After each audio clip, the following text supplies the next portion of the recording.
High hello everyone, welcome to my blog. तर बरोबर 7:45 वाजलेले आहेत आणि थोडं सामान आणायचं होतं, गहू तांदूळ वगैरे. तर मी जाऊन ते घेऊन आले आणि नेहलचंही काही सामान आणायचं होतं कारण मॅडम आज बनवत आहेत पिझ्झा. तर त्याची तयारी काय काय आहे दाखवते, चला. बाहेरचा पिझ्झा मी अजिबात खात नाही, घरीच आम्ही पिझ्झा बनवतो. 2 ते 3 महिन्यांनी पिझ्झा बनत होता. पनीर, कॅप्सिकम, कांदा, टोमॅटो कट करून घेतलेलं होतं नेहलनं. त्यासोबत सॉसेस पण तिने घेतलेले होते. पिझ्झा बेस मी तिला आणून दिलेलाच होता. स्वतः तयारीला ती लागलेली होती आणि मी वेट करत होते पिझ्झा खाण्याची.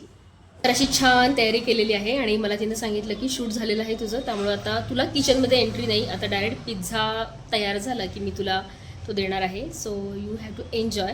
तर बिग बॉस बघत बघत मी पिझ्झासुद्धा एन्जॉय करणार आहे, तुम्हाला पण दाखवते.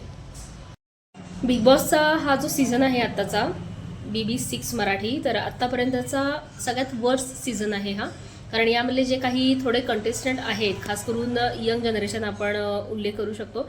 अत्यंत असंस्कारी, बेशिस्त, अत्यंत असभ्य यांचं वर्तन, उर्मट, भयंकर. म्हणजे यांची भाषा ऐकून आपल्यालाच खरं तर एवढा राग येतो, एवढी चीड येते. आणि प्रत्यक्षात त्यांना जे फेस करणारे काही सिनियर कलाकार आहेत, तर त्यांना कसं वाटत असेल याची कल्पनाच न केलेली बरी.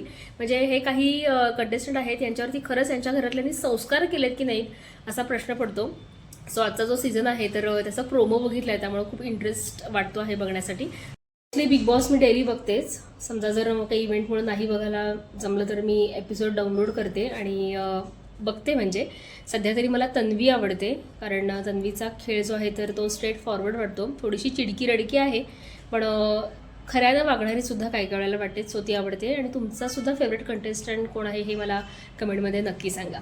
कोण आवडतं विचारलं, कोण आवडत नाही हे जर विचारलं तर लिस्ट भरपूर होईल. सो नक्की सांगा.